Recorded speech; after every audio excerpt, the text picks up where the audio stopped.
ও দাদা, আপনার হুক্কাটা যদি দিতেন খুব ভালো হইতো।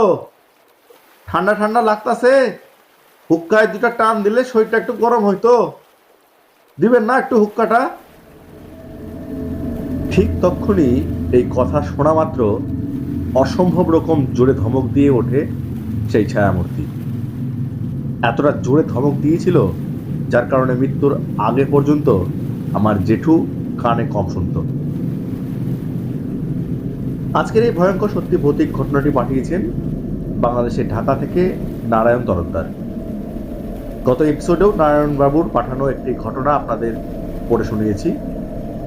আজ ওনার পাঠানো আরও একটি ভয়ঙ্কর সত্যি ভৌতিক ঘটনা আপনাদের পড়ে শোনাব। তো চলুন, বেশি কথা না বাড়িয়ে আজকের ঘটনাটি পড়ে শোনাচ্ছি।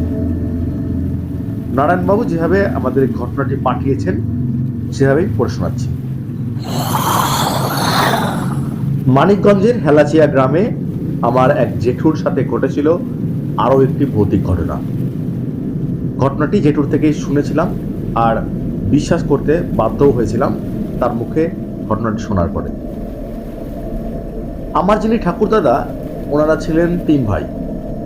ঠাকুরদাদার এক ভাইয়ের ছেলেই হলেন আমার এই জেঠু। 1957 সালের ঘটনা।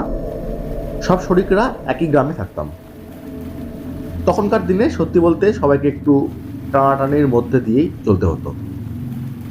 আমাদের অবস্থা যা ছিল তার থেকেও অনেক খারাপ ছিল আমার সেই জেঠুদের অবস্থা। এক কথায় খুবই গরিব মানুষ ছিলেন। দিন আনা দিন খাওয়া ছিল ওনাদের।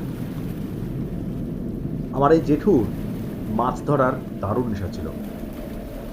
দুপুর রাত বলে কোনো ব্যাপার ছিল না, সুযোগ পেলেই চলে যেত মাছ ধরতে। সাথে আরো 2-4 জন জুটিয়ে নিত গ্রামেরই। আমার এই জ্যাঠামশাই বেশ সাহসীও ছিলেন। অবশ্য যেসব লোকজন রাতে মাছ ধরতে বেরোয় তারা সাধারণত একটু বেশি সাহসী হয়ে থাকে। যাই হোক, আষাঢ় মাসে বর্ষার সময়ে আমাদের এখানে খাঁড়ি আর বিলগুলোতে তো জল ঢুকতোই, তাছাড়া মাঠের জমিগুলোর মধ্যেও বেশ ভালো জল ঢুকে যেত। সে বছরও ওরকম বর্ষার সময়ে মাঠের মধ্যে হাঁটুর উপরে জল ছিল। যেদিন ঘটনাটি ঘটে সেদিন বিকেলের দিক থেকেই গুড়ি গুড়ি বৃষ্টি হচ্ছিল। জ্যাঠামশাই গ্রামের 2জনকে সাথে নিয়ে সেদিন সন্ধ্যার দিকে বাড়ি থেকে পূর্ব দিকে একটা মাঠের মধ্যে যায়, যেখানে বেশ ভালো বোয়াল মাছ ধরা পড়ছিল। পলো বলে এক রকমের ফাঁদ হয়, যেটা আমাদের বাংলাদেশে খুব প্রচলিত। তো এই পলো দিয়েই এই বোয়াল মাছগুলোই ধরতো সবাই। বিশেষ করে এই পলোর ভেতরে মাছ ঢুকলে পরে কোমরে সূচের মতো একরকম জিনিস দড়ির সাথে বাঁধা থাকতো, সেটা মাছের গায়ে ফুটিয়ে মাছগুলো আটকানো থাকতো।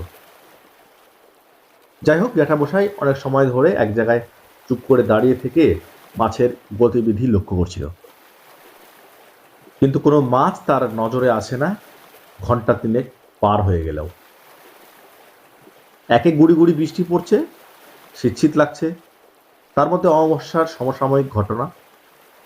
চারিদিকে স্তব্ধ পরিবেশ আর গায়ে কাঁটা দিয়ে উঠছে। সে সময় সাথে করে অনেকে বিড়ি নিয়ে যেত মাছ ধরতে গেলে, তবে সেই সংখ্যা হাতে গোনা কজন। সিগারেট তো সে সময় ছিলই না। ওই বিড়ি কেউ নিয়ে গেলে সেটাই ভাগাভাগি করে খেত সবাই। গ্রামের দিকে হুকাটা বেশ প্রচলিত ছিল। এখনকার দিনেও গ্রামের দিকে হয়তো কারো বাড়িতে হুকা চোখে পড়লেও পড়তে পারে। আমার জ্যাঠামশাই হঠাৎ দেখতে পান ওনার থেকে বেশ কিছুটা দূরে একটা ঢিপি রয়েছে, যার জলের মধ্যে কিছুটা রয়েছে আর বাকি অংশ জলের উপরে ভাসছে। সেই ঢিপির উপরেই কেউ বসে থেকে হুকা টানছে, আর সেই হুকা টানার ফলে গড়র গড়র করে শব্দ হচ্ছে। জ্যাঠামশাই ভাবেন যে যাক, ঠান্ডার মধ্যে ওনার কাছে গিয়ে হুকাতে 2টা টান দিলে শরীরটা একটু গরম হবে। এই মনে করে তিনি ঢিপির উপরে সেই বসে থাকা লোকটির দিকে যেতে থাকেন, হাঁটু জলের মধ্যেই হাঁটতে হাঁটতে। যখন জ্যাঠামশাই ঢিপির মোটামুটি কাছে পৌঁছান, অন্ধকারের মধ্যেই অনুভব করেন সেই ঢিপির মধ্যে যিনি বসে হুকা টানছেন তিনি বেশ বয়স্ক, তবে তার চেহারা বৃহদাকার। জ্যাঠামশাই ওনার উদ্দেশ্যে বলতে থাকেন, ও দাদা, আপনার হুক্কাটা যদি আমাকে দিতেন খুব ভালো হইতো। ঠান্ডা ঠান্ডা লাগতাছে, হুক্কার দুইটা টান দিলে শরীরটা একটু গরম হইতো। দিবেন না হুক্কাটা? এই কথা বলা মাত্র মেঘ গর্জনের মতো আকাশ পাতাল ফাটানো আওয়াজ করে তাকে সেই ব্যক্তি ওনাকে ধমক দেন। আর এই জোরে আওয়াজের কারণে তার কানে তালা লেগে যায়। তার কানে ঝিঝি পোকার আওয়াজের মতো হতে থাকে।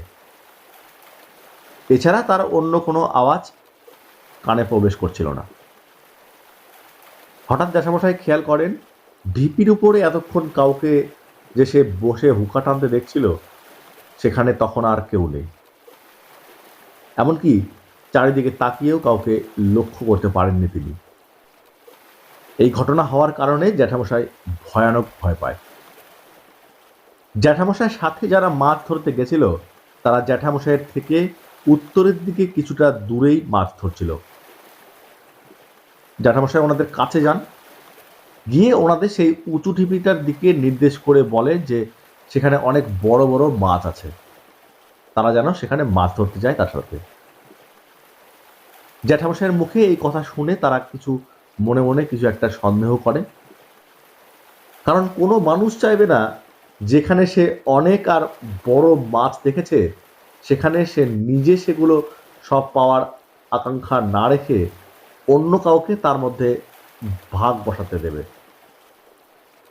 আমার জ্যাঠামশাইয়ের নাম ছিল ক্ষুদিরাম তরফদার। ওনার মুখে অনেক মাছের কথা শুনতেই যারা সেখানে ছিল তাদের মধ্যেকার একজন জেঠুকে খুব শান্ত গলায় বলে, ক্ষুদিরাম, তুমি কি ডরাইছো?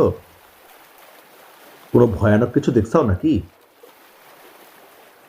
তাদের থেকে এরকমটা শোনার পর জেঠু তাদেরকে জিজ্ঞেস করে যে তারা কোনো ভয়ানক চিৎকার শুনেছে কিনা। এতে জেঠুর সাথে সেই লোকগুলো বলে, কই, না তো, আমরা তো কোনো আওয়াজ শুনিনি। সেই লোকগুলো জেঠুকে কি হয়েছে সেটার ব্যাপারে জানতে চায়। তখন জেঠু সকলকে তার সাথে ঘটে যাওয়া ঘটনার কথা খুলে বলে। তখনও তার কানে ঝিঝি পোকার আওয়াজ হয়েই চলেছিল। সে রাত্রে তারা সবাই আর মাছ না ধরে যে যার বাড়ি ফিরে যায়। জ্যাঠামশাইয়ের কানের এই সমস্যা দিন দিন বেড়েই চলে। মারা যাওয়ার আগ পর্যন্ত এই ঘটনার কারণে সে এরকম বধিরই ছিলেন। এই ছিল আমার জ্যাঠামশাইয়ের সাথে ঘটে যাওয়া একটি ভৌতিক ঘটনা, যেটা তার কানের অবস্থা দেখেই আমরা বিশ্বাস করেছিলাম। ঘটনাটি লিখে পাঠালাম, যদি ভালো লাগে চ্যানেলে পড়ে শুনিও।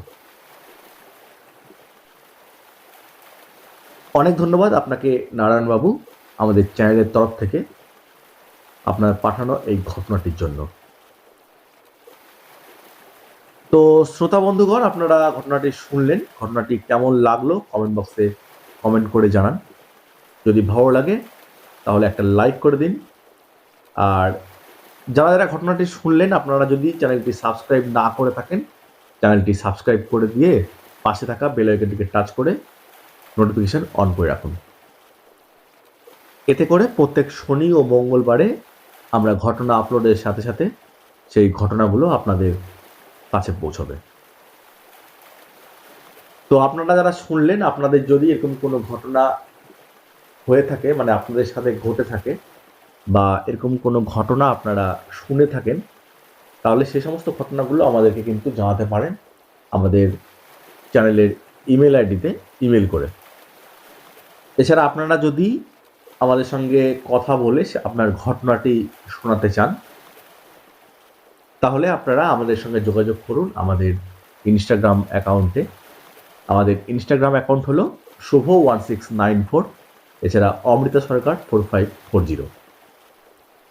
এছাড়া আপনারা আমার হোয়াটসঅ্যাপ নাম্বারও যোগাযোগ করতে পারেন। আমার হোয়াটসঅ্যাপ নাম্বার এই ঘটনাটির ডেসক্রিপশনে দেওয়া হলো, আপনারা চেক করে নেবেন। তো যারা দেশের বাইরে থেকে ঘটনা পাঠাতে চান আপনারা অডিও ক্লিপ করে পাঠাবেন। যারা যারা ঘটনা পাঠাচ্ছেন আপনাদেরকে অসংখ্য ধন্যবাদ আমাদের চ্যানেলের তরফ থেকে। আপনি যদি আপনার ঘটনাটি আমাদের চ্যানেলের স্টুডিওতে এসে লাইভে বলতে চান তাহলে আমাদেরকে কিন্তু সেটা জানাতে পারেন। আমরা আপনাদেরকে স্বাগত জানাই আমাদের চ্যানেলের স্টুডিওতে। আপনারা আসুন, এসে আপনারা নিজের মুখে ঘটনাটি সবার সঙ্গে শেয়ার করুন। তো ফিরে আসবো আগামী মঙ্গলবার আরও একটি রোমাঞ্চকর ঘটনা নিয়ে।